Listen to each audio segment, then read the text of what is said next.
சொக்கனுக்கு பக்கத்திலே சோடி என்று வந்தவளே நூல் புடவையில் ஒளிஞ்சுக்கிட்டு நினைச்ச தாளம் போடணுமே.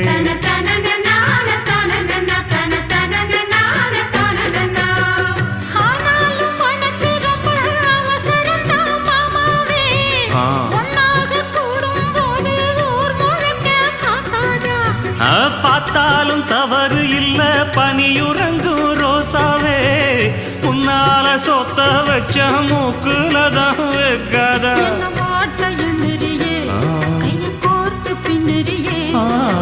பாட்ட பாடி பல விதமாக சேட்ட பண்ணுறியே.